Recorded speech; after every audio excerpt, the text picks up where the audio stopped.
Welcome to GDC classes. I'm here with few more questions of chemistry for your GPAT exams. So this is an effort to make you successful. Clear? So let's begin with today's collection. That is question number 1. Which compound does not undergo aldol condensation but undergo Cannizzaro reaction? आपके पास तीन options हैं यहां पर CH3CHO, ये हुआ ethanol, ये हुआ acetone और यहां पर ये हमारे पास हुआ two methyl propanol and for D option हमारे पास नन। तो सबसे पहले कंडीशन समझ लेंगे कि एल्डोल कंडेंसेशन की क्या कंडीशन है। एल्डोल कंडेंसेशन की कंडीशन है कि जो भी एल्डिहाइड या कीटोन है उसके पास हाइड्रोजन, अल्फा हाइड्रोजन होना चाहिए, एक्टिव एसिडिक हाइड्रोजन वहां अवेलेबल होना चाहिए। तो इस केस में देखेंगे तो ये CHO ग्रुप है, यहाँ ये अल्फा कार्बन है, अल्फा कार्बन पर तो 3 हाइड्रोजन प्रेजेंट है, तो यहां तो अल्फा कार्बन प्रेजेंट है, तो this will undergo aldol condensation. Clear? But Cannizzaro के लिए क्या कंडीशन है? कैनिजारो कंडेंसेशन उन सबस्ट्रेट में होता है जिसमें अल्फा हाइड्रोजन नहीं होता। क्लियर हो गई बात? तो ये वो सबस्ट्रेट हुआ जिसमें एल्डोल कंडेंसेशन तो हो रहा है लेकिन कैनिजारो नहीं हो रहा है। क्लियर? लेकिन हमने फाइंड क्या करना है? हमें फाइंड करना है does not undergo aldol condensation. अब सेकंड वाला पार्ट देख लेते हैं। सेकंड में आप देख रहे हैं कि इसके पास एक अल्फा, ये हुआ, एक अल्फा ये हुआ, इसके पास 6 अल्फा हाइड्रोजन है, तो ये भी एल्डोल कंडेंसेशन करेगा। क्लियर हो गई बात? लेकिन कैनिजारो नहीं करेगा। हमें इसका उल्टा फाइंड करना है। अब ये सबस्ट्रेट आया, इस सबस्ट्रेट में भी आप देखो CHO के बाद अल्फा कार्बन यही है और उस पर भी अल्फा हाइड्रोजन है, तो अल्फा हाइड्रोजन है तो एल्डोल कंडेंसेशन तो देगा। क्लियर हो गई बात? अब हमें फाइंड करना है कौन सा एल्डोल नहीं देगा।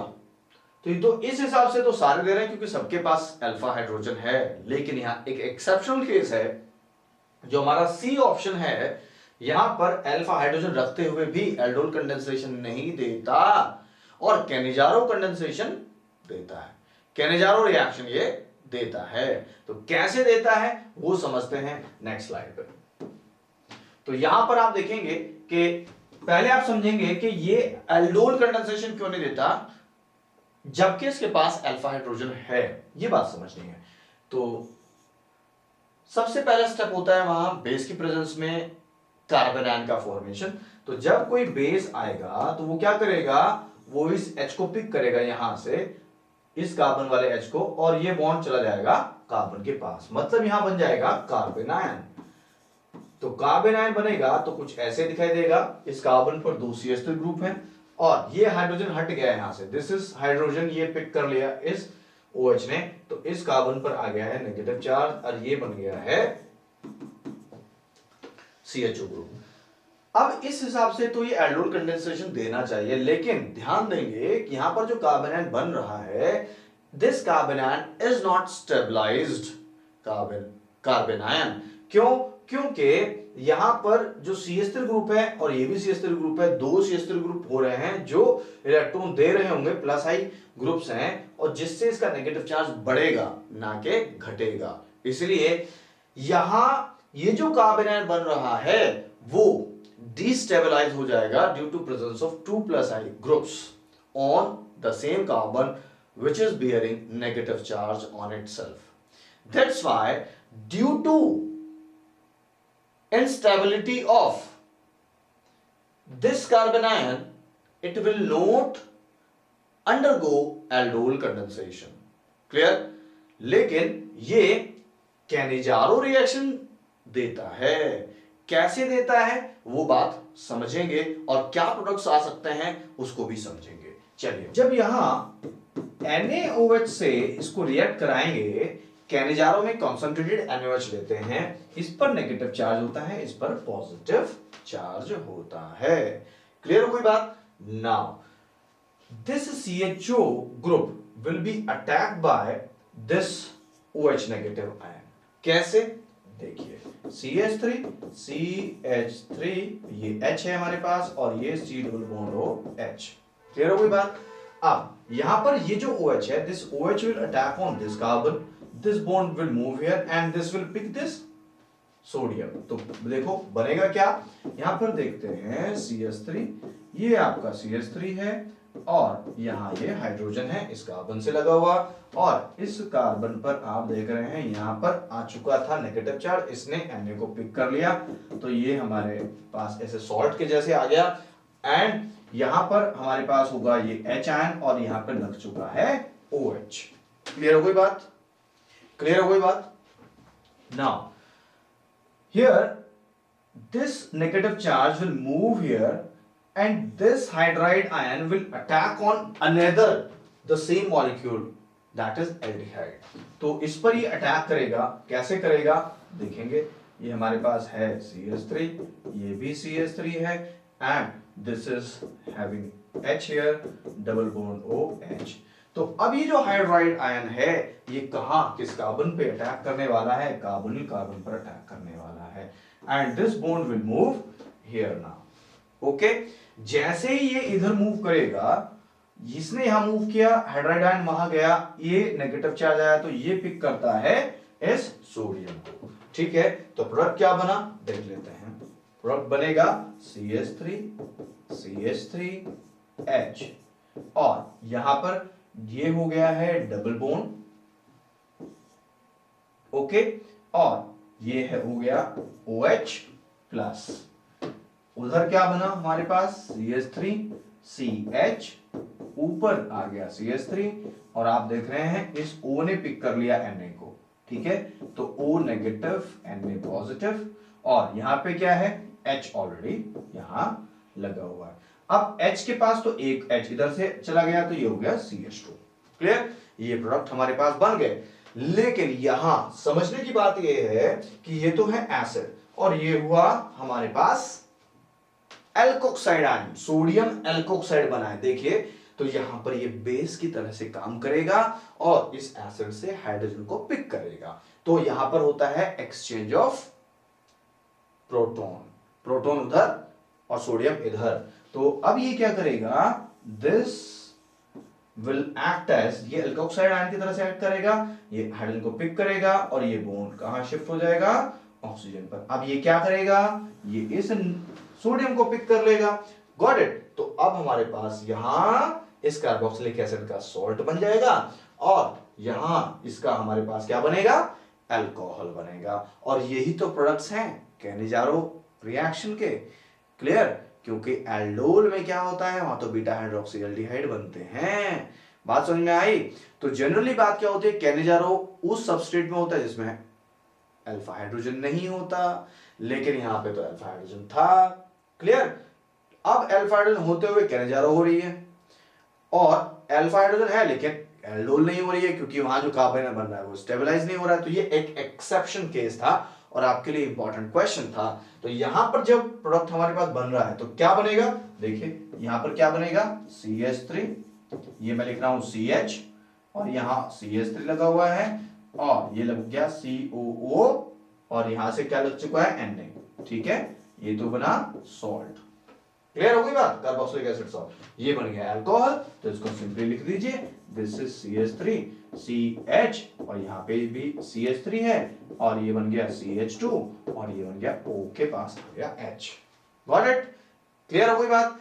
नाउ आपको समझ आ गया कि हमारा जो रिएक्टेंट था वो कौन सा था, 2 मिथाइल प्रोपेनल जो हमने लिया था। दिस इज 2 मिथाइल प्रोपेनल हमारे पास। ये कैनिजारो रिएक्शन देगा लेकिन एल्डोल नहीं देगा। क्लियर हो गई बात। तो हमारा ऑप्शन क्या ठीक होने वाला है, सी ऑप्शन ठीक होने वाला है। क्लियर हो गई बात। चलिए नेक्स्ट क्वेश्चन चलते हैं। Which reaction of glucose confirm the presence of 5 hydroxyl group in it. ये बात समझनी है। यहां पर ग्लूकोज की रिएक्शन अगर एसिटिक एनहाइड्राइड से हो रही है तो ये क्या बताता है, HI रेड फास्फोरस के साथ हो रही है तो क्या बताता है, अगर HN के साथ हो रही है तो ये क्या इन्फॉर्म करता है, क्या बताता है, नन ऑफ द अबव। तो पहले सीधा सा ग्लूकोज की स्ट्रक्चर आप एक बार देख लेंगे। ग्लूकोज की स्ट्रक्चर क्या है, सबसे ऊपर फर्स्ट कार्बन पर एल्डिहाइड ग्रुप है, यहां पर सेकंड पे यहां पर ये कंडीशन है। नेक्स्ट इज H, OH इधर है, यहाँ OH इधर है, यहाँ H इधर है, and here OH H and last में आपके पास CH2OH 1 2 3 4 5 6 कार्बन हमारे पास होते हैं। ये फिशर प्रोजेक्शन होता है open chain structure, straight chain structure, जहां पर थर्ड कार्बन पर H राइट में है और OH लेफ्ट में है, ये फिशर प्रोजेक्शन है। अब इनमें से कौन सा जो रिएक्शन है वो बताएगा कि यहां पर 5 OH ग्रुप हैं। आप देख लीजिए 5 OH ग्रुप हैं, 1 2 3 4 और 5 OH ग्रुप हैं, एक एल्डिहाइड ग्रुप है, 6 कार्बन स्ट्रेट चेन में है।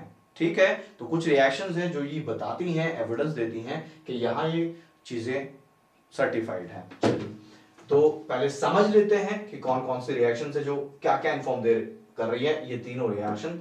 तो हमारे पास देखिए पहले एसिटिक एनहाइड्राइड ही है, और एसिटिक एनहाइड्राइड होता है CH3 CH whole twice O, ये 5 मोल्स हम ले रहे हैं, तो आप देखेंगे 5 OH जो हैं वो पांचों OH रिप्लेस हो जाएंगे एसिटिक एनहाइड्राइड से रिएक्ट करके, यानी कि जो CH3CO ग्रुप आएगा उससे रिप्लेस हो जाएंगे। देखिए यहां पर ये 4 ग्रुप यहां आ गए और 5वां ग्रुप आ गया हमारे पास ये, तो इसको कहते हैं ग्लूकोज पेंटा एसिटेट। तो एसिटेट वाले ग्रुप से ये रिप्लेस हो गए। इसका मतलब क्या हुआ कि जितने भी OH होंगे उन सभी की जगह पर CH3CO ग्रुप एसिटेट वाला ग्रुप आ गया। इसका मतलब ये कंफर्म करता है कि 5 OH ग्रुप ग्लूकोज में होते हैं। Got it? चलिए अब बाकी जो रिएक्शंस है वो क्या बताती हैं? वो बताती हैं जैसे HI के साथ हम रिएक्शन कराते हैं तो वो क्या इन्फॉर्म करती है, वो हमें बताती है वही नॉर्मल हेक्सेन बना यहाँ पे, और इसका मतलब है कि 6 के 6 कार्बन एक स्ट्रेट चेन में है। तो आपसे ये भी क्वेश्चन पूछा जा सकता है कि कौन सी रिएक्शन ऐसी है जो ये बताती है कि 6 के 6 कार्बन एक स्ट्रेट चेन में है, तो वो कौन सी आएगी हमारी HI के साथ। क्लियर हो गई बात? नेक्स्ट देखते हैं, नेक्स्ट रिएक्शन है हाइड्रोजन साइनाइड। हाइड्रोजन साइनाइड होता है HCN, और HCN एडिशन रिएक्शन देता है कार्बन ग्रुप के साथ में, तो यहां पर जो CHO ग्रुप को कंफर्म करता है कि CHO ग्रुप यहां प्रेजेंट है, उसको कंफर्म करता है the formation of cyanohydrin product here, OH और CN का लगना। क्लियर? तो ये भी आपसे क्वेश्चन पूछा जा सकता है कि कौन सा रिएक्शन ऐसा है जिससे ये कंफर्म होगा कि CHO ग्रुप प्रेजेंट है। ठीक है, चलिए अब हमारा ऑप्शन आपको समझ में आ भी गया होगा कि क्वेश्चन का क्या ऑप्शन होगा। तो रिएक्शन विद एसिटिक एनहाइड्राइड जो होने वाली है वही कंफर्म करेगी हमारे 5 hydroxyl group in glucose. Clear? चलिए नेक्स्ट बात करते हैं, नेक्स्ट क्वेश्चन पर मूव करते हैं। Arrange the following in order of increasing basicity. Increasing basicity के ऑर्डर में यहां पे 4 कंपाउंड आपको दिए हुए हैं, उनको अरेंज करना है। क्लियर? तो पहले चारों के बारे में थोड़ा समझ लेंगे, then will go to the option. हमारे पास 4 कंपाउंड्स हैं, इसको हम कह रहे हैं पिपरिडीन, इसको कहते हैं पिरिडीन, इसको कहते हैं मोर्फोलिन, इसको कहते हैं पाइरोल। क्लियर?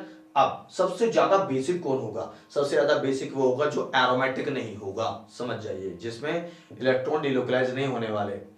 ठीक, सब पे नाइट्रोजन पे लोन पेयर होता है, तो देखिए यहां पर जो नाइट्रोजन के पास एक लोन पेयर है जो कहीं भी नहीं घूमेगा, जो कहीं भी नहीं जाएगा, लोकलाइज रहेगा। अब ये इलेक्ट्रॉन किसी को भी इजीली दे सकता है। बाकी में ऐसा है क्या? एक यहां है, यहां भी कुछ इस तरह का ही है, लेकिन इसमें नहीं है और इसमें नहीं है। ठीक, यहां भी इसके पास भी लोन पेयर है, इसके पास भी तो लोन पेयर है, और यहां आप देखेंगे इसके पास भी लोन पेयर है, सबके पास लोन पेयर ऑफ इलेक्ट्रॉन है, लेकिन यहां पर lone pair of electron localised हैं। ठीक है, और उसके बाद आप देख रहे हैं यहां भी कंपैरेटिवली देखें तो यहां भी लोकलाइज्ड हैं, लेकिन यहां आप देखें सेकंड केस में तो क्या ये लोकलाइज्ड हैं? यस, क्योंकि ये पिरिडीन है और यहां पर नाइट्रोजन 3 बॉन्ड बना रहा है। ठीक, ये एरोमेटिक तो है, लेकिन यहाँ नाइट्रोजन के जो लोन पेयर है वो लोकलाइज्ड है, वो कहीं नहीं डिलोकलाइज हो रहे होंगे और ये कहीं इन्वॉल्व नहीं होंगे। ऐसा क्यों? क्योंकि पिरिडीन का प्लेन है ये सिंपल प्लेन, और यहाँ पर जो डिलोकलाइजेशन होगा पाई इलेक्ट्रॉन्स का वो होगा ऐसे, जो ऑर्बिटल इस प्लेन के परपेंडिकुलर होते हैं वहां डिलोकलाइजेशन होता है above the plane, below the plane. लेकिन यहां पर जो लोन पेयर ऑफ इलेक्ट्रॉन है नाइट्रोजन के पास, यहां इस केस में ये इस प्लेन के बिल्कुल प्लेन में है, इस मॉलिक्यूल के प्लेन में है, तो ये डिलोकलाइज नहीं होंगे। ये यहीं पर रहेंगे। तो इसका मतलब ये भी बेसिक है, ये भी बेसिक है। अब इसको आ जाइए, यहाँ पर ये होता है मोर्फोलिन, तो यहाँ इसके पास भी देखो, यहाँ भी लोन पेयर होते हैं और यहाँ भी लोन पेयर होता है। तो इस ऑक्सीजन के एक लोन पेयर केवल कंट्रीब्यूट होता है पाई इलेक्ट्रॉन में, और यहाँ तो आप देख रहे हैं यहाँ पर हमारे पास ये जो नाइट्रोजन के पास लोन पेयर हैं, ये भी यहाँ जो है डिलोकलाइज हो सकते हैं। लेकिन यहां पर कंफर्म है कि 2 पाई इलेक्ट्रॉन्स हैं और यहां पर जो इलेक्ट्रॉन है ये आराम से डिलोकलाइज हो जाएंगे और कॉन्जुगेशन में आ जाएंगे। तो सबसे ज्यादा डिलोकलाइजेशन होने वाला है पायरोल में, तो सबसे कम बेसिक होगा पायरोल, ठीक है। और सबसे ज्यादा अवेलेबिलिटी ऑफ पाई इलेक्ट्रॉन, जो लोन पेयर ऑफ इलेक्ट्रॉन रहेगी यहां पिपरिडीन में, तो सबसे ज्यादा होगा ये। क्लियर?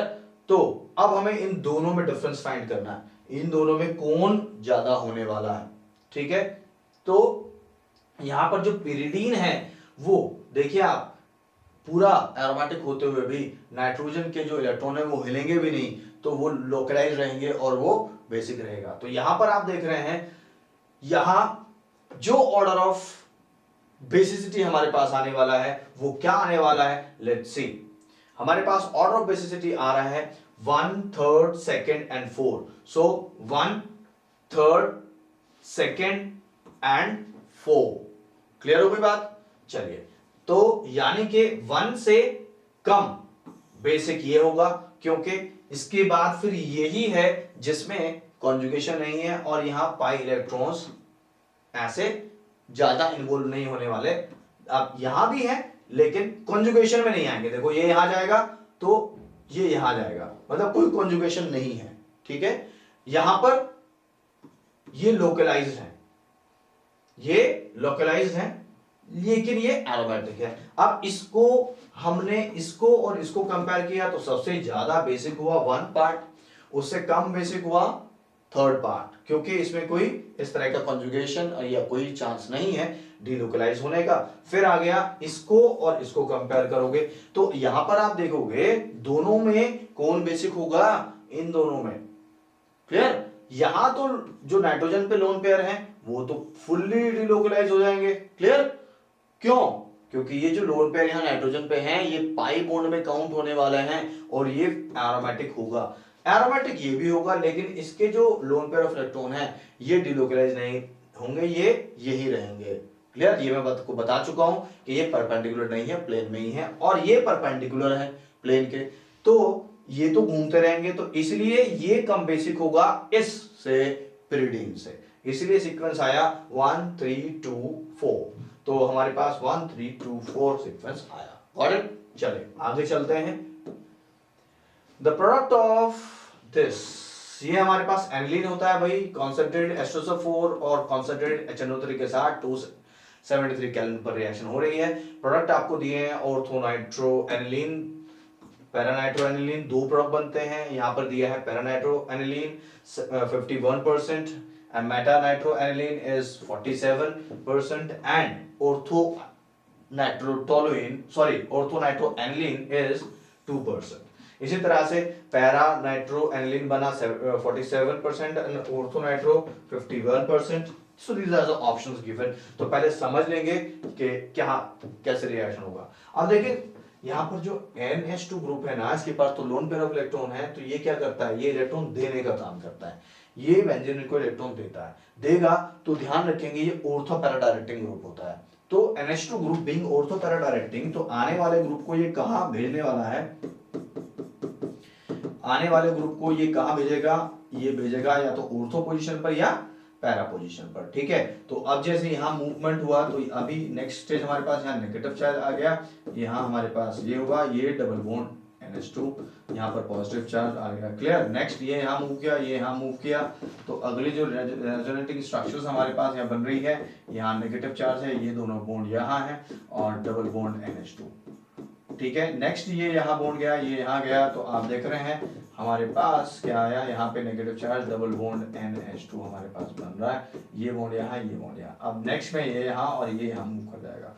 इस तरह से हमारे पास ऑर्थो और पैरा पोजीशन पर ही इलेक्ट्रॉन डेंसिटी मिल रही है। ठीक है, और इसलिए ये आने वाले ग्रुप को ऑर्थो पैरा पर डायरेक्ट करना चाहिए। लेकिन ध्यान रखेंगे इस रिएक्शन के दौरान यहां पर H2SO4 से प्रोटॉन ले लेता है एन नाइट्रोजन, क्योंकि वो बेसिक कैरेक्टर में है। तो यहां पर जो H पॉजिटिव जब ये ले लेता है तो हमारे पास यहां एनिलीनियम आयन बन जाता है, इसको कहते हैं एनिलीनियम आयन। तो अब ये एनिलीनियम आयन यहां से इलेक्ट्रॉन विड्रॉ करता है और इलेक्ट्रॉन विड्रॉइंग ग्रुप की तरह से काम करता है। इलेक्ट्रॉन विड्रॉइंग ग्रुप क्या होते हैं? वो होते हैं मेटा डायरेक्टिंग। इसीलिए यहां पर 3 प्रोडक्ट बनते हैं और यहां मेटा प्रोडक्ट बनता है due to formation of this anilinium ion. तो 2 प्रोडक्ट ऑर्थो पैरा जो प्रोडक्ट बने वो तो बन गए हमारे NH2 ग्रुप से, ऑर्थो पैरा डायरेक्टिंग से। लेकिन वहां भी आप देख रहे हैं वहां भी जो पैरा जो आइसोमर है इसका NH2, ये जो पैरा जो बन रहा है ये ज्यादा स्टेबल होता है एज कंपेयर टू जो मेटा वाला है, वो उससे कम बनता है एनिलीनियम आयन की वजह से। ये लगभग बनता है 51%, ये बनता है 47% और केवल 2% बनता है आपका जो है ऑर्थो वाला प्रोडक्ट, ऑर्थो नाइट्रोएनिलीन। ठीक है, ऐसे बनता है। ओके, अब ये केवल 2% बन रहा है। तो ये जो ऑर्थो और पैरा प्रोडक्ट बना, ये तो बना इसकी नेचर की वजह से, क्योंकि ये इलेक्ट्रॉन डोनेटिंग ग्रुप हुआ और ये ऑर्थो पैरा डायरेक्टिंग हुआ। और पैरा प्रोडक्ट मेटा प्रोडक्ट भी बहुत अच्छे अमाउंट में बन रहा है। तो ये इसका बनने का रीजन क्या है? Formation of anilinium ion. तो इसलिए ऑप्शन में हमारा ठीक होने वाला है, 3 प्रोडक्ट हमें मिल रहे हैं और परसेंटेज में जो पैरा है वो 51% है, 47% हमारे पास मेटा और 2% हमारे पास ऑर्थो प्रोडक्ट। तो हमारा आंसर होगा यहां पर 51% पैरा नाइट्रो है, मेटा नाइट्रो 47% है और 2% हमारे पास ऑर्थो आइसोमर यानी कि ऑर्थो नाइट्रो एनिलीन हमारे पास है। ओके, नेक्स्ट क्वेश्चन पर मूव करते हैं। The effect of temperature and concentration on potential of the given cell is. So यहां पर आपके पास ये एक सेल दिया है, इस सेल में को समझेंगे कौन सी सेल है? गैल्वेनिक सेल है। यहां पर जिंक Zn2+ में चेंज हुआ तो ये तो हुआ ऑक्सीडेशन, यहां कॉपर 2+ कॉपर में चेंज हुआ तो यहां हुआ रिडक्शन। क्लियर हो गई बात? अब इसके लिए इस पर्टिकुलर सेल के लिए टेम्परेचर और कॉन्सेंट्रेशन का इफेक्ट एक्सप्लेन किया नर्स ने क्वांटिटेटिवली और उसने दिया नर्स इक्वेशन। तो हमें वो नर्स इक्वेशन पहचाननी है जो इस पर्टिकुलर सेल के लिए है। So these are the options here. So जो नर्स इक्वेशन थी हमारी, जो नॉर्मल जनरल नर्स इक्वेशन है, देखो सी ऑप्शन आपका दिया हुआ है, ये जनरल नर्स इक्वेशन है। यहां पर E is equal to E naught. E क्या है? सेल का पोटेंशियल है ओ गिवन कंडीशन पे, और E नॉट क्या है? स्टैंडर्ड कंडीशन पर है। ठीक है, यहां पर सारे रिएक्टेंट अपने ओरिजिनल स्टेट में रहते हैं और यहां पर जो स्टैंडर्ड कंडीशन यहां पे ली जाती है। फिर RT क्या होता है? वही R होता है gas constant, universal gas constant and T absolute temperature. N is number of electrons, कितने गेन हो रहे हैं, कितने रिलीज हो रहे हैं। F इज फैराडे होता है। Ln यहां पर होता है standard law, zinc 2+ ion bye copper 2+ ion. ये ओरिजिनल इक्वेशन होती है। अब इसको थोड़ा सिंप्लीफाई करके आप लिख लें तो हमारे पास आता है B इक्वेशन। ठीक है, कैसे सिंप्लीफाई करेंगे? Ln की वैल्यू जब आप एक्सप्लोर करते हो तो 2.303 लॉग लिखते हो। ठीक है, जब हम यहां इसमें R की वैल्यू पुट करेंगे, T की वैल्यू पुट करेंगे, R की वैल्यू क्या होती है? 8.314, T की वैल्यू 298, N की वैल्यू अभी नहीं रख रहे हैं, फैराडे आप रखेंगे 96500। ठीक है, ये जब वैल्यू आप यहां पे रखोगे और Ln को आप सिंपल इससे प्रेजेंट करने वाले हो, यानी कि इस पूरी वैल्यू को आप 2.303 से मल्टीप्लाई करते हो तो हमारे पास जो वैल्यू आती है निकल के आती है 0.0591। N की वैल्यू हमने नहीं रखी है। ठीक है, इसके आगे आ गया लॉग, तो यहां पर ये वाली इक्वेशन भी हो जाती है। तो ये इक्वेशन यहां न्यूमेरिकल्स में यूज होती है। तो यहां पर जो ऑप्शन हमारा आ रहा है वो डी ऑप्शन करेक्ट होगा। यहां पर बी और सी दोनों ही ऑप्शन ठीक होंगे और इस सेल के लिए ये एक्सप्रेशन यानी कि सेल पोटेंशियल का एक्सप्रेशन ठीक होगा। ओके, चलिए नेक्स्ट क्वेश्चन पर चलते हैं। Which species is not paramagnetic? Paramagnetic कौन सी नहीं है? यहां ऑप्शन है carbon ion, oxygen molecule, triplet carbon and free radical. तो चार ऑप्शन आपके पास है, तो पहले एक्सप्लोर करेंगे, देखेंगे। कार्बन आयन का मतलब क्या होता है? कार्बन आयन होता है भाई कार्बन पर नेगेटिव चार्ज, ठीक है। कार्बन पर नेगेटिव चार्ज का मतलब होता है कि जो इसके ऑर्बिटल में 2 इलेक्ट्रॉन यहां पर है, ठीक है, और यहां पर जिसकी शेप जो हो जाती है वो पिरामिडल हो जाती है। ऑक्सीजन मॉलिक्यूल क्या है भाई? ऑक्सीजन मॉलिक्यूल अगर एमओटी मॉलिक्यूलर ऑर्बिटल थ्योरी से इसको समझने की कोशिश करें तो जो ऑक्सीजन है उसके जो एंटी बॉन्डिंग ऑर्बिटल्स हैं, एंटी बॉन्डिंग जो पी ऑर्बिटल्स हैं उसमें एक एक इलेक्ट्रॉन पाया जाता है, उसमें एक एक इलेक्ट्रॉन मिलता है, यानी कि यहां पर ये अनपेड होते हैं, और अनपेड वाली कंडीशन जो है वो पैरामैग्नेटिक वाली कंडीशन होती है। तो ये मॉलिक्यूल यहां पैरामैग्नेटिक होने वाला है। Next is triplet carbon. अब ट्रिपलेट कार्बन का क्या स्ट्रक्चर होता है? पहले एक समझ लीजिए कार्बन का क्या स्ट्रक्चर होता है। कार्बन होता है आपका न्यूट्रल जो है डाइवेलेंट मॉलिक्यूल होता है कार्बन का। तो इस तरह से 2 इलेक्ट्रॉन्स इसके पास होते हैं। अगर ये दोनों इलेक्ट्रॉन एक ही ऑर्बिटल में प्रेजेंट होंगे, ऐसे Cl Cl एक ही ऑर्बिटल में प्रेजेंट है, तो इसको हम कहते हैं सिंगलेट कार्बन। क्या कहते हैं? Singlet carbon. जब एक ही ऑर्बिटल में दोनों इलेक्ट्रॉन प्रेजेंट होंगे तो ये नेचर क्या होगा? डायमैग्नेटिक होगा, क्योंकि दोनों पेयर्ड हैं। लेकिन जो ट्रिपलेट कार्बन है यहां पर ये देखो 2 ऑर्बिटल यहां पर अवेलेबल होते हैं, तो यहां कार्बन पर जो 2 ऑर्बिटल हैं उन दोनों ऑर्बिटल में यहां पर एक एक इलेक्ट्रॉन यहां पर होता है, ठीक है। अब दोनों में एक एक इलेक्ट्रॉन है ऑर्बिटल में, तो ये ट्रिपलेट होता है, इसको ट्रिपलेट कहते हैं। और यहां पर अलग अलग है, अनपेड है, तो ये पैरामैग्नेटिक नेचर में होता है। क्लियर हो गई बात? तो ट्रिपलेट कार्बन भी पैरामैग्नेटिक है। फिर फ्री रेडिकल आ जाइए। फ्री रेडिकल क्या होता है? अगर हम मिथाइल फ्री रेडिकल की बात करें तो मिथाइल फ्री रेडिकल में एक ही इलेक्ट्रॉन होता है। क्लियर हो गई बात? एक ही इलेक्ट्रॉन होता है, प्लेनर शेप होती है, sp2 हाइब्रिडाइजेशन होता है, लेकिन सिंगल एक इलेक्ट्रॉन होता है। तो इसलिए यहां पर ये भी क्या होने वाला है? पैरामैग्नेटिक होने वाला है। तो यहां पर तीनों स्पीशीज पैरामैग्नेटिक हुई, इसलिए कार्बन आयन जो यहां पर 2 इलेक्ट्रॉन पेयर्ड हैं, ये क्या होगा? डायमैग्नेटिक होगा। क्या होगा? डायमैग्नेटिक। मतलब ये पैरामैग्नेटिक नहीं होगा, जो आपको क्वेश्चन में पूछा है। इसलिए ए ऑप्शन हमारा करेक्ट ऑप्शन होगा यहां पर, और कार्बन आयन यहां पैरामैग्नेटिक नहीं होगा। क्लियर हो कोई बात? चलिए नेक्स्ट क्वेश्चन देखते हैं।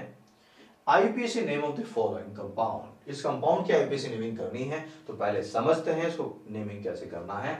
अब आपके पास यहाँ ऑप्शन देखो क्या है। यहाँ पर देखिए ये this is carbon, this is carbon, यहाँ पे 1 2। अब आप ऐसे भी जा सकते हो और ऐसे भी जा सकते हो, तो ध्यान रखेंगे हमेशा प्रेफरेंस देते हुए चलेंगे ग्रुप्स को। तो 1 2 3, ठीक है।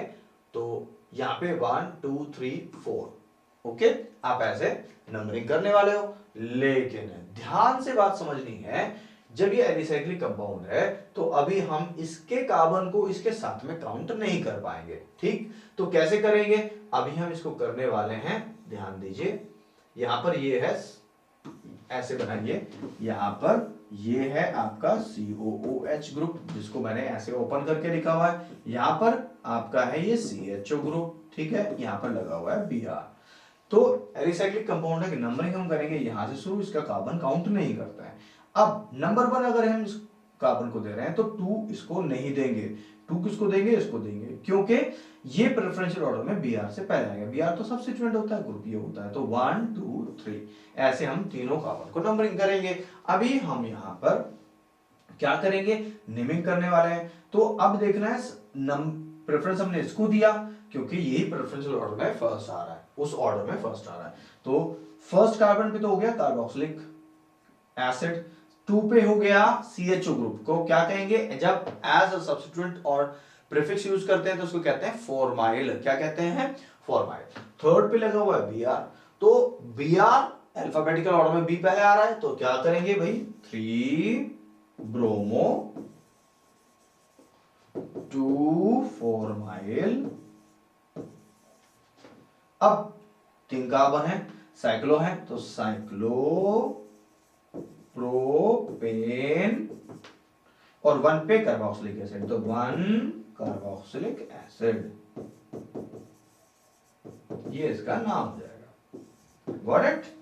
इस तरह से आपको नेमिंग करनी है, ऐसे नहीं करनी, तब यहां हम इसको काउंट नहीं करते। तो इसके अलावा और भी आप एग्जाम्पल ले सकते हो। ये हमारे पास ग्रुप है, यहाँ पर COH ग्रुप है और यहाँ पर आपका Br लगा हुआ है, या कोई और ग्रुप मान लीजिए, यहाँ पर आप ले लीजिए OH ग्रुप।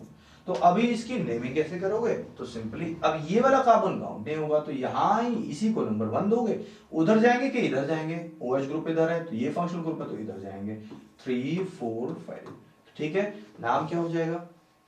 बी पहले आता है, 5 bromo, 2 hydroxy cyclopentane, 1 carboxylic acid. Clear हो गई बात? ओके।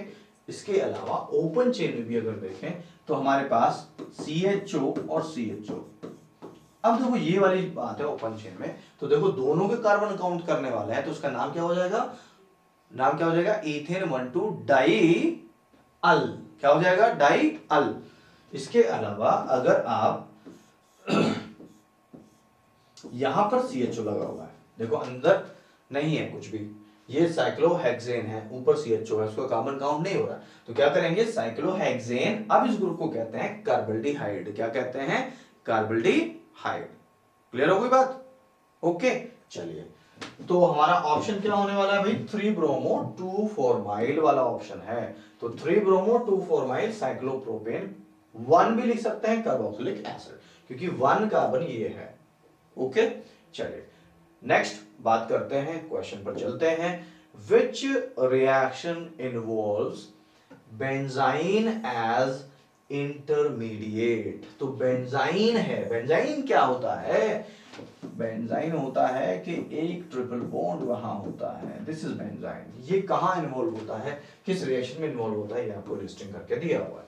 अभी आप देखेंगे यहाँ पर क्लोरोबेंजीन है, NaNH2 और लिक्विड अमोनिया यूज हो रहा है, और यहाँ पे एनिलीन बन रहा है। दूसरा रिएक्शन हमारे पास है, यहाँ पर CH3Cl और AlCl3 यूज हो रहा है, मतलब एनहाइड्रस AlCl3। तो सिंपली ये वाली रिएक्शन तो आपकी फ्रिडल-क्राफ्ट एल्काइलेशन रिएक्शन है, ये तो इलेक्ट्रोफिलिक सब्स्टिट्यूशन होता है। नेक्स्ट बात करेंगे Cl2Fe, होट आयरन के उसमें, तो यहाँ पर इसका जो है ऑर्थो और पैरा प्रोडक्ट मिल गए, तो यहाँ पे पैरा जो है प्रोडक्ट इसका दिखाया जो स्टेबल प्रोडक्ट है, और ये भी एक क्या है? इलेक्ट्रोफिलिक सब्स्टिट्यूशन का एग्जांपल हो गया। नेक्स्ट हमारे पास देखिए बेंजीन का रिएक्शन करा रहे हैं CO कार्बन मोनोऑक्साइड से और HCl से, तो यहाँ पर बन रहा है बेंजल्डिहाइड। ये कौन सी वाली रिएक्शन है? सोचिए, ये कौन सी रिएक्शन है? ये है गाटमैन कोच रिएक्शन कहते हैं इसको, जहां पर बेंजीन से बेंजल्डिहाइड बनता है। ठीक, सो ए ऑप्शन हमारे पास ऐसा है कि जहां पर बेंजाइन का इन्वॉल्वमेंट होगा और ये एक न्यूक्लियोफिलिक सब्स्टिट्यूशन रिएक्शन होगी। क्या होगी ये? न्यूक्लियोफिलिक सब्स्टिट्यूशन रिएक्शन होगी। हालांकि जो क्लोरोबेंजीन्स है, यानी कि जो एराइल हैलाइड्स हैं, they do not undergo nucleophilic substitution reaction. बड़ी ड्रास्टिक कंडीशन में, हाई टेम्परेचर हाई प्रेशर पर, इस तरह की कंडीशन में ये न्यूक्लियोफिलिक सब्स्टिट्यूशन देती हैं। क्लियर हो गई बात? तो कैसे यहाँ रिएक्शन होने वाली है, कैसे प्रोसीड होती है, कैसे बेंजाइन बनता है, उसको समझेंगे। यहां पर आप देखेंगे ये हमारे पास है क्लोरोबेंजीन, ठीक है। अब यहां पर आप सिंपली दिखा सकते हो इसको, दूसरी तरीके से भी दिखा सकते हो। आप कैसे दिखा सकते हो? Cl ऐसे नहीं दिखाना, यहां से शो करेंगे, यहां से ये Cl यहां दिखा दीजिए आप, और ये बॉन्डिंग, और यहां पर एक H दिखाइए। नाउ आपको क्लियर हो जाएगा पूरा मैकेनिज्म। हमारे पास NaNH2 है, ठीक है, ये पॉजिटिव है, ये नेगेटिव है। अब ये नेगेटिव क्या करेगा भाई? ये नेगेटिव इस H को पिक करेगा, जैसे ये यहां जाएगा तो ये बॉन्ड यहां चला जाएगा। बात क्लियर हो गई? अब जैसे ये बॉन्ड यहां जाएगा तो ये Cl तो ऑलरेडी इलेक्ट्रॉन विड्रॉ कर रहा है, तो ये निकल जाएगा यहां से, निकल के क्या बना लेगा भाई? NaCl, Na से अट्रैक्ट हो जाएगा, NaCl निकल जाएगा। तो आप देख रहे हैं यहाँ पर कि 2 बॉन्ड ऑलरेडी थे, एक बॉन्ड और आ गया और H चला गया इसके साथ में, तो क्या हुआ? यहाँ बना NH3 और Cl नेगेटिव निकल गया, किसके साथ चला जाएगा? Na पॉजिटिव के साथ चला जाएगा। तो यहाँ पर जो बना प्रोडक्ट हमारे पास अभी आप देख रहे हैं, यहाँ पर बन गया ट्रिपल बॉन्ड इस तरह से, ये वाली स्ट्रक्चर हमारे पास बेंजाइन आती है। अब यहाँ पर आगे क्या हो रहा है, आगे होगा कि यहां पर जो NH2 ग्रुप है हमारे पास, वो फिर से आएगा और वो यहां जो है इस कार्बन पर अटैक करेगा। जैसे यहां अटैक करने वाला है तो आप देखेंगे यहां पर जैसे ही अटैक किया तो ये वाला बॉन्ड यहां शिफ्ट हो जाता है। अब ये तो लग गया आपको यहां, डबल बॉन्ड ऑलरेडी है, ठीक है, ये वाला बॉन्ड यहां है और यहां पर आ गया है नेगेटिव चार्ज इस पर। अब ये नेगेटिव चार्ज कहां से हाइड्रोजन लेगा, ये जो अमोनिया है ना वो इसको हाइड्रोजन देगा। तो ये जो नेगेटिव चार्ज है it will pick this proton, this bond again will remove and will go on NH2। तो यहां पर जो रिएक्शन है उसको उसमें NH2 ग्रुप सेल्फ कैटलिस्ट अपने आप ही कैटलाइज कर रहा है। शुरू में स्टार्ट भी ये कर रहा है, लास्ट में निकल भी ये रहा है और यहां पर H लग जाता है। तो हमारे पास देखिए प्रोडक्ट क्या आया, प्रोडक्ट आया जहां पर Cl लगा हुआ था वहां अब NH2 लगा हुआ है।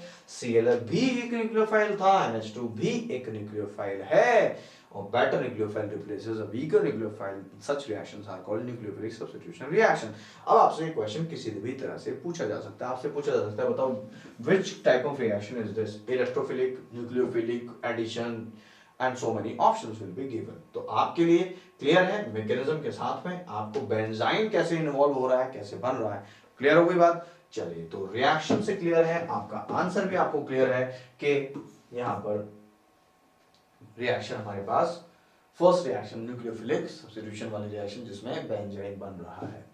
नेक्स्ट क्वेश्चन देख रहे हैं, increasing order of stability among the three main conformations of 2-फ्लोरोइथेनॉल।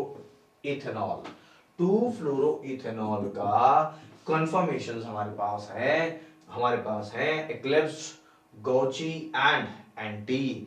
Eclipse, gauche को हम स्क्यू भी कहते हैं, SKEW, एंटी को हम स्टैगर्ड भी कहते हैं, ठीक है, तो कंफ्यूज नहीं होना। तो एक्लिप्स्ड एंड स्टैगर्ड कॉन्फ़िगरेशन जो हमें देखना है, और स्क्यू क्या होता है भाई, स्क्यू एक्लिप्स्ड और स्टैगर्ड के बीच का कन्फर्मर होता है जो कि अनस्टेबल होता है।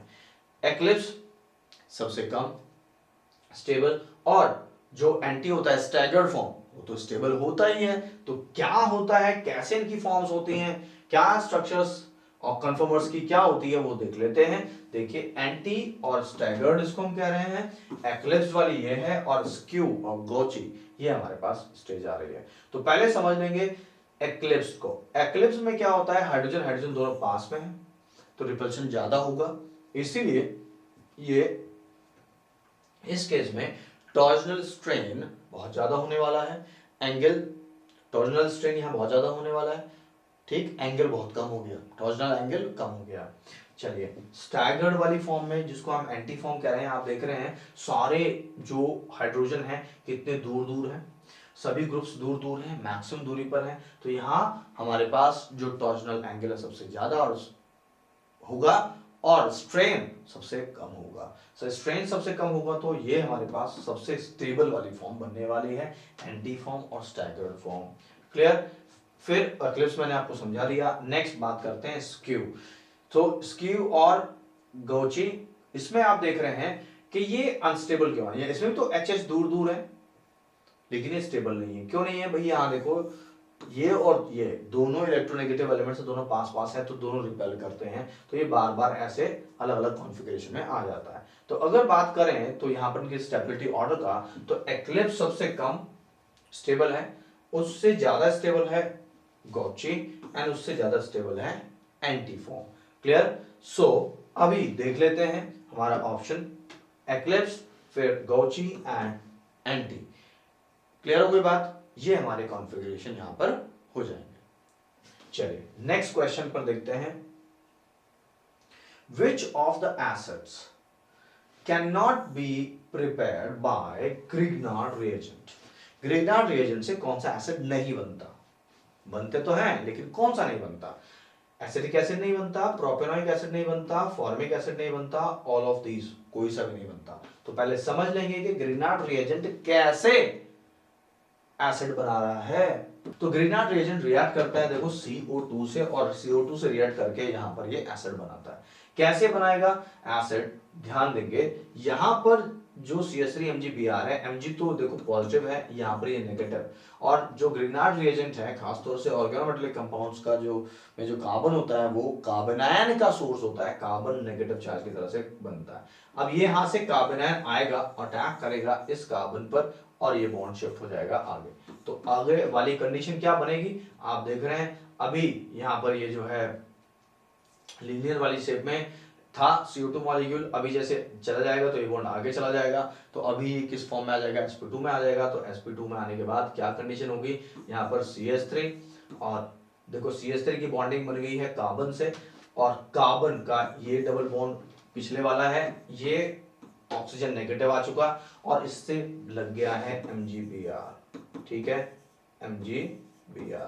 तो अभी लीनियर वाली ज्योमेट्री से ये आ गया आपका प्लेनर वाली, ट्रायंगुलर प्लेनर वाली शेप में, क्योंकि यहाँ पर कार्बन का हाइब्रिडाइजेशन हो गया है sp2। अब ये भी क्वेश्चन आपसे पूछा जा सकता है कि भाई किस में क्या क्या हाइब्रिडाइजेशन चेंजेस आ रहे हैं। यहाँ पे हाइब्रिडाइजेशन कार्बन का क्या है, आप देख रहे हैं 2 ही सिग्मा बॉन्ड बना रहा है तो sp है, और लेकिन यहाँ पे sp2 हो गया है। क्लियर होगी बात। नाउ अब नेक्स्ट केस में सीधा सीधा सा इसका प्रोटोनेशन होना है, ठीक है, और प्रोटोनेशन आप यहाँ पर वाटर से इसका हाइड्रोलिसिस करने वाला है, तो ये बॉन्ड यहाँ चला जाएगा, ये बॉन्ड यहाँ जाके ये किसको, मैग्नीशियम को पिक करेगा, तो हमारे पास क्या बन जाएगा भाई CH3 C double bond O, और ये बन गया हमारे पास OH।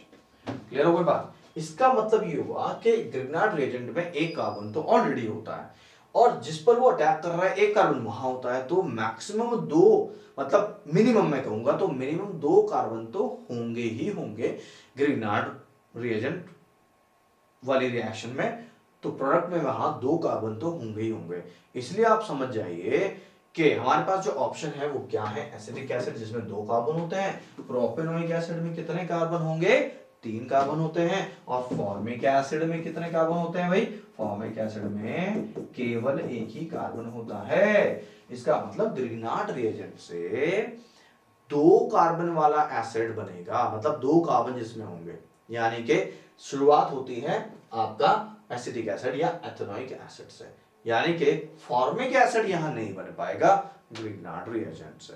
क्लियर हो गई बात। प्रोपेनोइक एसिड कैसे बनेगा, अगर मैं यहां CH3 की जगह पर इथाइल ग्रुप ले लूं, मिथाइल ग्रुप की जगह इथाइल ग्रुप ले लूं, CH3 CH2 MgBr ले लूं, तो CO2 के साथ रिएक्शन करा के प्रोपेनोइक एसिड मिल जाएगा। क्लियर हो कोई बात। तो यहां पर हमारा ऑप्शन क्या है, फॉर्मिक एसिड, जो ग्रिग्नार्ड रिएजेंट से नहीं बन सकता। क्लियर हो कोई बात, सी ऑप्शन करेक्ट होगा। नेक्स्ट क्वेश्चन देखते हैं। Cinnamaldehyde is formed in the following reaction. Cinnamaldehyde किस रिएक्शन में बनता है, तो पहले आप समझ लेंगे सिनेमल्डिहाइड है क्या। सिनेमल्डिहाइड होता है भाई C6H5 CH double bond CH CHO, ये होता है सिनेमल्डिहाइड। क्लियर। आईपीएसी नेमिंग देखिए तो 1 2 3 ओके, और 3 पे लगा हुआ है फिनाइल ग्रुप, 2 पे लगा हुआ है ईन, ठीक। तो क्या नाम नेमिंग हो जाएगी, क्या नेमिंग हो जाएगी, 3 फिनाइल प्रोप 2 ईनल नाम हो जाएगा, और कॉमन नेम सिनेमल्डिहाइड। सिनेमल्डिहाइड कहाँ मिलता है, सिनेमल्डिहाइड सिनेमन में मिलता है, दालचीनी में मिलता है। क्लियर। तो आपसे पूछा है कि भाई किस नेम रिएक्शन में ये होता है, तो Claisen rearrangement, Claisen condensation, Clemmensen reduction and Claisen Smith reaction, किस में ये होता है। तो पहले हम सभी रिएक्शन को देख लेते हैं ताकि रिवीजन भी हो जाए इन सभी रिएक्शंस का, और हमें एक्चुअल प्रोडक्ट का भी पता लग जाए कि किस रिएक्शन में वो बन रहा है। फिर हम देखेंगे क्यों, कैसे बन रहा है। तो यहां पर आप देखेंगे क्लेजन रीअरेंजमेंट हमारे पास है। क्लेजन रीअरेंजमेंट क्या होता है, is a powerful carbon carbon bond forming chemical reaction discovered by Rainer Ludwig Claisen. The heating of an allyl vinyl ether will initiate a 3,3 sigma tropic rearrangement to give gamma delta unsaturated carbonyl compound। ठीक है, तो आप देखेंगे this is alpha beta gamma and this is delta carbon, क्योंकि ये carbon carbon यहां पर है, तो इसलिए ये गामा डेल्टा अनसैचुरेटेड जो प्रोडक्ट हमें मिलता है क्लेजन रीअरेंजमेंट में मिलता है। क्लियर हो गई बात? ओके। और यहां पर सबस्ट्रेट क्या होता है, क्वेश्चन आपसे कुछ भी पूछा जा सकता है। आपसे पूछ लिया क्लेजन रीअरेंजमेंट में सबस्ट्रेट क्या होता है, तो सबस्ट्रेट होता है यहां पर आपका एलाइल विनाइल ईथर। क्लियर हो गई बात? चलिए, यानी कि यहां सिनेमल्डिहाइड नहीं बन रहा है। अब बात कर रहे हैं नीचे क्लेजन कंडेंसेशन रिएक्शन की। तो दोनों मिलते जुलते हैं लेकिन दोनों रिएक्शंस अलग अलग हैं, समझ लेंगे अच्छे से। क्लेजन कंडेंसेशन में क्या होता है, वहां पे carbon carbon bond forming reaction that occurs between two asters. यहां पर दो एस्टर्स के बीच में रिएक्शन होती है, और one ester and another is carbonyl compound, उसके बीच में भी रिएक्शन होती है in presence of strong base. लेकिन प्रोडक्ट क्या बनता है वही तो समझना है। प्रोडक्ट बनता है बीटा कीटो एस्टर। क्या बनता है? बीटा कीटो एस्टर और बीटा डाइकीटोन यहां पर बनता है। कैसे बनता है थोड़ा सा व्यू कर लेंगे, देख लेंगे।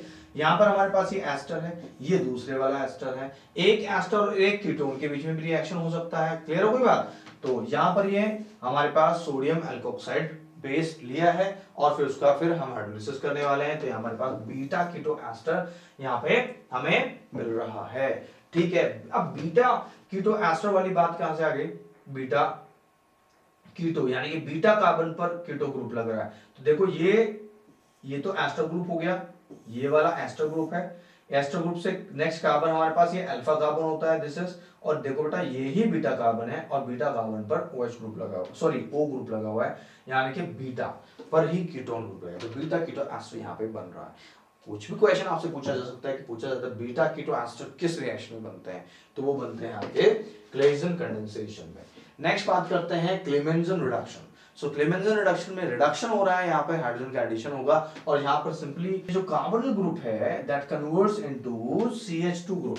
ठीक है, यहाँ पर देखेंगे दो हमारे पास ये जो ग्रुप है, यहां पर आप देखेंगे दो CH2 लग चुके हैं।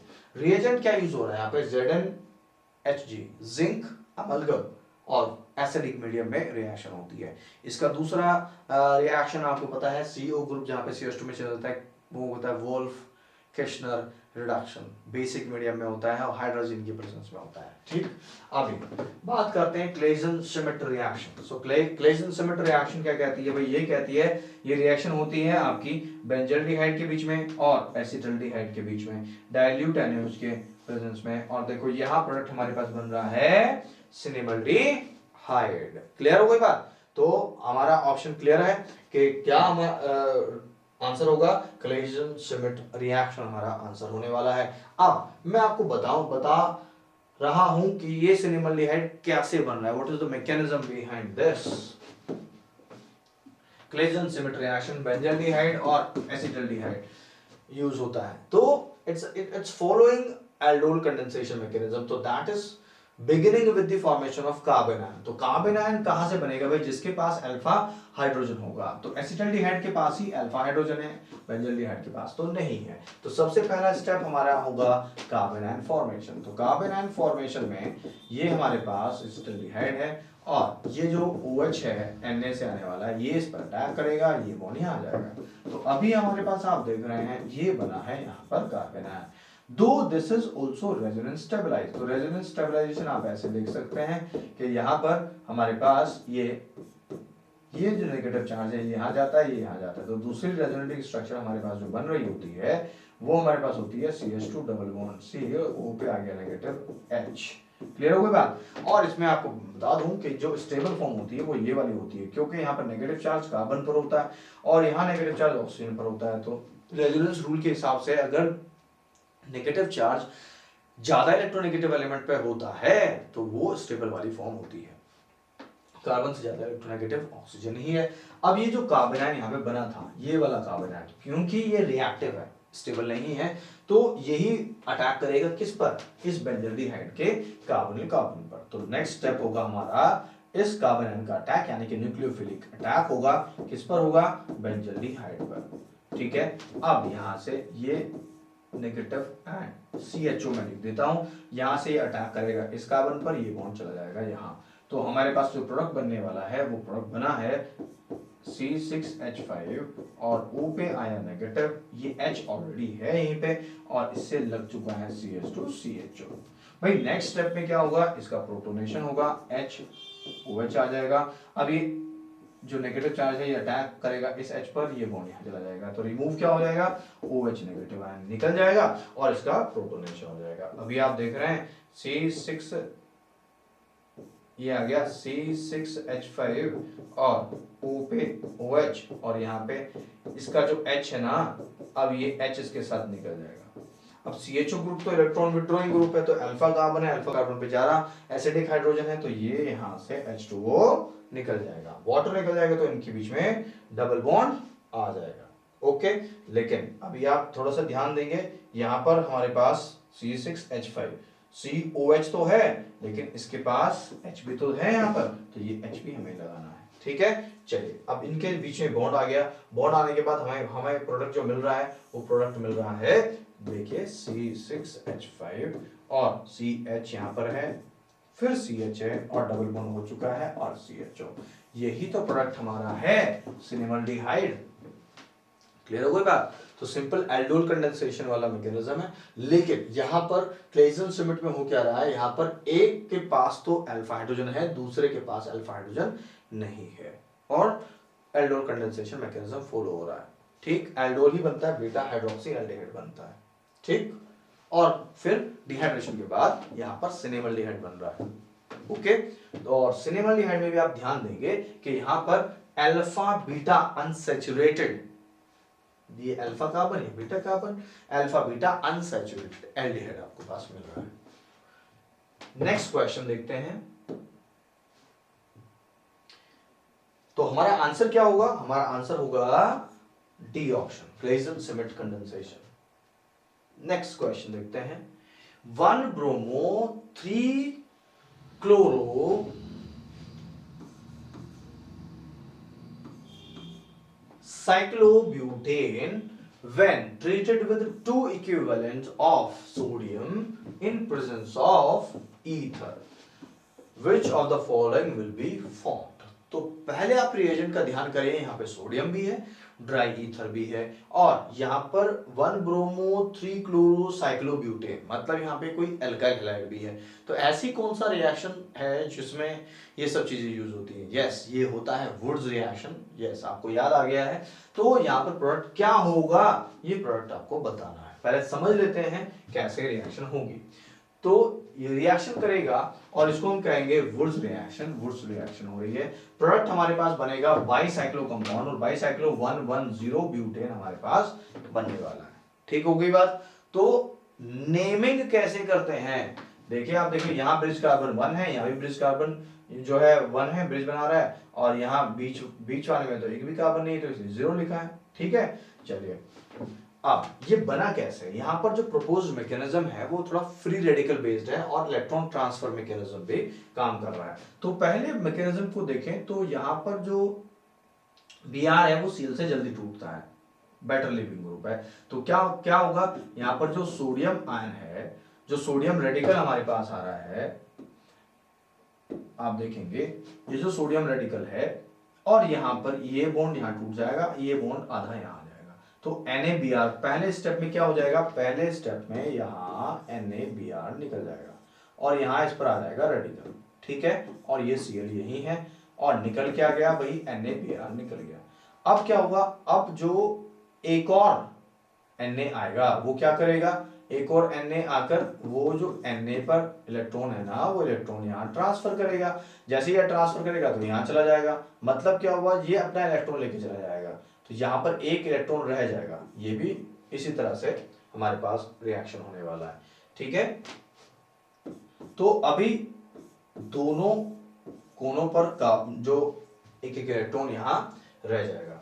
तो अब जैसे ही यहाँ जाएगा तो ये Cl के साथ जाके NaCl बना लेगा और अब इन दोनों के बीच में डाइमेराइजेशन, मतलब यहाँ पे दोनों के बीच में बॉन्डिंग हो जाएगी। बॉन्डिंग हो गई तो सीधा सीधा सा हमारे पास बाईसाइक्लो कंपाउंड यहाँ पे बन रहा है इस वुड्स रिएक्शन में। तो आपसे ये भी पूछा जा सकता है कि भाई क्या वुड्स रिएक्शन में बाईसाइक्लो कंपाउंड बनते हैं वुड्स रिएक्शन से? यस, इस प्रोडक्ट में हमारे पास बाइसाइक्लिक कंपाउंड बन रहे हैं। क्लियर हो कोई बात? चलिए, सो हमारा ऑप्शन क्या ठीक होने वाला है? यस, डी ऑप्शन ठीक होगा। नेक्स्ट क्वेश्चन देखते हैं। Phenolphthalein is an acid base indicator, yes, and is prepared by, ये किस तरह से प्रिपेयर होता है ये हमें देखना है। फिनोल एंड थैलिक एनहाइड्राइड से 1:2 रेशो में कंबाइन होता है। 2 molecules of acetic anhydride use होते हैं। Phenol and acetic anhydride 2:1 ratio में होता है। Then phthalic anhydride and phenol 1:2 के रेशो में रिएक्ट करता है। तो पहले देखते हैं प्रिपरेशन क्या है, then will reach to our decision. हमारे पास थैलिक एनहाइड्राइड है। थैलिक एनहाइड्राइड का स्ट्रक्चर हमारे पास ये है। 2 मोल्स ऑफ फिनोल ले रहे हैं, तो देखो 1:2 रेशो में क्या क्या यूज हो रहा है। यहाँ पर हमारे पास थैलिक एनहाइड्राइड यूज हो रहा है और 2 मोल फिनोल के यूज हो रहे हैं। जिंक क्लोराइड और HCl एसिडिक मीडियम में उसको रिएक्ट करा रहे हैं, जहां पर जिंक क्लोराइड कैटलिस्ट का काम करेगा और ये हमारे पास फिनोफ्थलीन का स्ट्रक्चर बन गया, फिनोफ्थलीन बन जाती है। तो हमारा ऑप्शन क्या ठीक हो जाएगा? आप क्लियर है? Phthalic anhydride and phenol 1:2 ratio में यूज होता है फिनोफ्थलीन इंडिकेटर बनाने में। नेक्स्ट क्वेश्चन है, match column 1 and 2, 1 and 2 column को मैच करना है और ऑप्शन करेक्ट करना है यहां पर। तो पहले समझ लेंगे क्या है। यहां पर दिया हुआ है, समझ लेंगे इसको। Methanol and ethanol, phenol and cyclohexanol, normal propyl alcohol and tertiary butyl alcohol, यानी कि एक तो प्राइमरी अल्कोहल है, एक टर्शियरी अल्कोहल है। Next is ethanol and diethyl ether. ठीक है, अब यहां पर आपको दिए हुए डिस्टिंग्विश टेस्ट कि किस पेयर को किस रिएजेंट से डिस्टिंग्विश किया जाता है। तो पहले मैचिंग करेंगे, फिर मैं आपको समझाऊंगा कि कैसे उसको आप आइडेंटिफाई कर रहे हैं। तो मैथनॉल एंड एथेनॉल में को कैसे करने वाले? देखो मैथनॉल क्या है, मैथनॉल हुआ CH3OH, एथेनॉल क्या हुआ CH3CH2OH। ठीक, दोनों को डिस्टिंग्विश कैसे करेंगे? दोनों को डिस्टिंग्विश करते हैं हम भाई आयोडोफॉर्म टेस्ट से। तो यहां पर बन जाता है AR पे, तो आयोडोफॉर्म टेस्ट देगा। आयोडोफॉर्म टेस्ट वही कंपाउंड देते हैं जिसके पास CH3CO ग्रुप होता है। CH3CO ग्रुप, CH3CO ग्रुप जहां होगा वो आयोडोफॉर्म टेस्ट देगा, लेकिन यहां तो दोनों के पास है ही नहीं। यही बात समझनी है, क्योंकि आयोडोफॉर्म का जो रिएजेंट हम यूज करते हैं, आयोडोफॉर्म में क्या यूज करते हैं, वहां पर I2NOH के साथ में यूज करते हैं और सोडियम हाइपोहैलाइड वहां बनता है क्योंकि वो इन सिटू ही बनाया जाता है और वैसे अनस्टेबल होता है। अब क्या होता है, वो जब हम NaOI सोडियम हाइपोआयोडाइड यूज कर रहे हैं, जो किससे बना, I2+NOH से बना, इससे जब रिएक्ट कराते हैं तो ये यहाँ ऑक्सीडाइजिंग एजेंट का काम करता है। जब इसका ऑक्सीडेशन हो जाएगा तो ये बन जाता है CH3COH, एल्डिहाइड बन जाता है। अभी इसके पास कौन सा देखो, एसिटाइल ग्रुप आ गया, CH3CO ग्रुप आ गया, यानी कि अब ये फर्दर आयोडोफॉर्म टेस्ट देने वाला है। और आयोडोफॉर्म टेस्ट देके क्या करेगा, NaOI से फर्दर रिएक्ट करके क्या करेगा, ये CH3 ग्रुप चेंज हो जाएगा CHI3 में, येलो प्रेसिपिटेट आ जाएंगे और यहाँ ये बन जाएगा एसिड वाला फॉर्म। ठीक है, HCOONA, ये हमारे पास ऐसे सॉल्ट में आ जाएगा। Got it? तो ये परफेक्ट मैच आपके लिए हुआ आयोडोफॉर्म टेस्ट। नेक्स्ट बात करते हैं फिनोल एंड साइक्लोहेक्सानॉल। तो फिनोल क्या होता है हमारे पास, फिनोल होता है सीधा सीधा सा ये, और साइक्लोहेक्सानॉल क्या होता है, यहां पर बेंजीनिक नहीं होता। ओके, टेस्ट कैसे करेंगे? इसको टेस्ट करते हैं हम फेरिक क्लोराइड से, इसको करते हैं फेरिक क्लोराइड से। अब यहां पर फेरिक क्लोराइड फिनोल से रिएक्ट करता है और यहां पर जो है फेरिक, यहां पे ट्राइफिनॉक्साइड बनता है, ferric triphenoxide, ferric triphenoxide OC6H5 whole thrice, इस तरह से। क्लियर? और यहां पर फिनोल के साथ रिएक्ट करके जो FeCl3 है वो वायलेट कलर देता है। क्या देता है? Violet colour. तो और साइक्लोहेक्सानॉल ऐसे रिएक्शन नहीं देता। ओके, नेक्स्ट बात करते हैं normal propyl alcohol and tertiary butyl. तो यहां पर प्राइमरी है, टर्शियरी है, तो इसको अल्कोहल को हम डिस्टिंग्विश करते हैं ल्यूकास रिएजेंट से। ल्यूकास रिएजेंट क्या होता है भाई, HCl with ZnCl2 होता है। टर्शियरी अल्कोहल बहुत जल्दी टर्बिडिटी दे देगा, वहां से उसका कॉरस्पॉन्डिंग जो हैलाइड है वो बना देगा, यानी कि क्लोराइड बना देगा और टर्बिडिटी आ जाएगी तुरंत रिएजेंट मिलाते ही। लेकिन जो प्राइमरी अल्कोहल है वो रूम टेम्परेचर पे ल्यूकास रिएजेंट के साथ रिएक्शन नहीं करते हैं। तो क्लियर हो गई बात। तो यहाँ पर टर्शियरी ब्यूटाइल अल्कोहल के साथ जब हम ल्यूकास रिएजेंट मिलाएंगे तो अल्टीमेटली एकदम तुरंत से टर्बिडिटी आ जाएगी और नॉर्मल प्रोपाइल अल्कोहल में नहीं आएगी। तो यहाँ पर हम डिस्टिंग्विश कर जाएंगे ल्यूकास रिएजेंट के साथ में। नेक्स्ट हमारे पास आता है ethanol and di ethyl ether. तो एथेनॉल अब बच गया हमारे पास, ये मैच करेगा हमारे सोडियम मेटल के साथ में। तो एथेनॉल यहाँ एक एसिड की तरह से बिहेव करेगा, क्योंकि जब सोडियम इस एथेनॉल से रिएक्ट करेगा तो ये हाइड्रोजन को डिस्प्लेस करेगा। क्लियर। और प्रोडक्ट क्या बनेगा, सोडियम इथॉक्साइड बन जाएगा। लेकिन ईथर ऐसा रिएक्शन नहीं देता, ईथर से हाइड्रोजन डिस्प्लेस नहीं कर पाता सोडियम, तो वहां से इस तरह की रिएक्शन नहीं देगा। इसलिए एथेनॉल से हाइड्रोजन डिस्प्लेस कर देगा सोडियम मेटल। क्लियर। इसलिए यहां पर इसको डिस्टिंग्विश करने के लिए हम सोडियम मेटल यूज करेंगे। सो ऑल जो कॉलम्स थे हमारे, दोनों कॉलम्स थे वो मैच हो गए हैं। तो मैचिंग होने के बाद हमारे पास जो ऑप्शन बन रहा है वो ए मैच हो रहा है आर से, जो बी मैच हो रहा है वो आ रहा है एस से, सी मैच हो रहा है आपका पी से, डी मैच हो रहा है क्यू से। Let's see. डी ऑप्शन हमारा है ए मैच हो रहा है आर से, ए मैच हो रहा है आर से, बी मैच हो रहा है एस से, बी मैच हो रहा है एस से, सी मैच हो रहा है आपका पी से एंड डी मैच हो रहा है आपका क्यू से। क्लियर हो गई बात। चलिए नेक्स्ट क्वेश्चन देखते हैं। Which is not true for starch. Starch क्या है, कौन सा ऑप्शन करेक्ट नहीं है। Starch is equal to amylose and amylopectin. Amylose is water soluble and amylopectin is water insoluble. The monomer unit here is beta D glucose.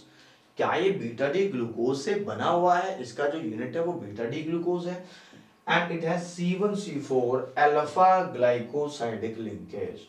कौन सा statement ठीक है, कौन सा गलत है, चलिए देखते हैं। अभी आप समझ लेंगे कि स्टार्च का स्ट्रक्चर क्या है हमारे पास। सो स्टार्च हमारे पास है 1,4 ग्लाइकोसाइडिक लिंकेज हमें मिल रहा है। यहाँ किसके बीच में मिल रहा है भाई, ध्यान देंगे यहाँ पे अल्फा डी ग्लूकोज यूनिट्स होती हैं। क्या होती हैं, alpha D glucose units. Clear. और यहाँ हमारे पास जो दूसरा स्ट्रक्चर, जो बिग स्ट्रक्चर दिखाई दे रहा है, जो चेन वाली स्ट्रक्चर में और ब्रांच चेन स्ट्रक्चर में आ रहा है, इस पार्ट को कहते हैं हम अमाइलोपेक्टिन। सो स्टार्च बना होता है अमाइलोज और अमाइलोपेक्टिन से। क्लियर हो गई बात। पहला स्टेटमेंट तो वो तो सही है। दूसरी बात, it is formed of alpha D glucose, लेकिन वहां क्या ऑप्शन है, वहां बीटा डी ग्लूकोज है। नेक्स्ट पॉइंट है यहाँ पर है 1,4 glycosidic linkage. Yes, 1,4 glycosidic linkage भी होता है and amylose is soluble part, water soluble, और amylopectin is water insoluble part. एक बात और बता देता हूं, जो ग्लूकोज हमारे ग्लाइकोजन की फॉर्म में स्टोर होता है लीवर सेल्स में, वो अमाइलोपेक्टिन जैसा स्ट्रक्चर उसका होता है, वो भी अल्फा डी ग्लूकोज का ही पॉलीमर होता है। कौन, ग्लाइकोजन। ठीक। तो यहां पर जो हमें जो गलत मिला वो क्या मिला, वो मिला है क्योंकि ऑप्शन में लिखा हुआ है कि monomer unit beta D glucose होता है। यही बात गलत है, बाकी तीनों बातें सही हैं, तीनों पॉइंट सही हैं। क्लियर हो गई बात। तो इसका करेक्ट पॉइंट क्या है, क्योंकि ये अल्फा डी ग्लूकोज से बना है। ओके।